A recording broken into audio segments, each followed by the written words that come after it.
Opisyal lang sinimula ng 2025 Batang Pinoy dito sa Maynila kung saan pinangunahan ito ni Philippine Sports Commission Chairman Patrick Gregorio kasama ang lahat ng mga sponsors at partners kung saan libo-libong mga atletang inaasahang lalahok mula October 25 hanggang 31 sa General Santos City.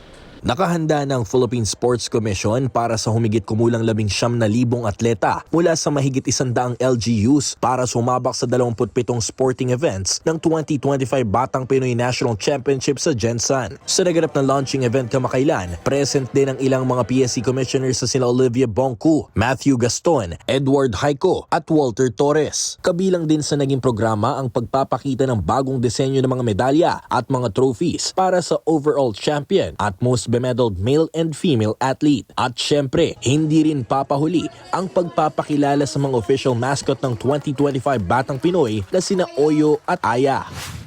It is exactly the basic, the grassroots program natin. 'Di ba?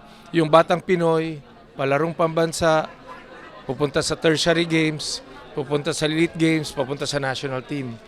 Pero yung Batang Pinoy, yung grassroots program will not happen without a Batang Pinoy that is well-funded, with a great program, hosted by provinces every year.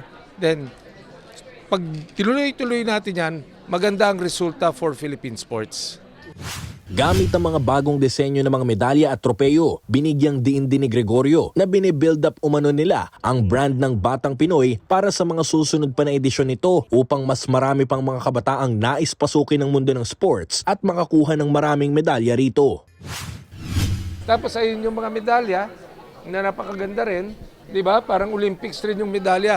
Kaya pansinin niyo yung level tsaka yung branding ng Batang Pinoy, talagang pinapataas natin. Kasi kailangan maging proud sila eh. Kailangan, habang buhay nang nasa bahay nila yan. Habang buhay nang nasa pagpasok mo ng sala ng bata, nandiyan na yung medal na yan.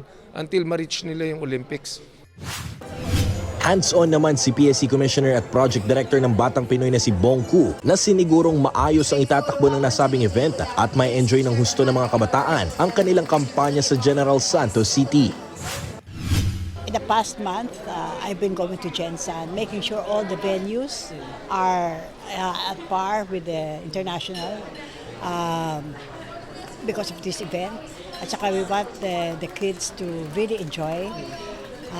Meron kami e-jeep. It's a jeep, Batang Pinoy may nakasulat na nagta-transport sila. So we want them to feel it's so wonderful to participate in Batang Pinoy. Kasi dito natin makikita yung future talent. And we want the kids, of course, to get into sports rather than do anything else, di ba?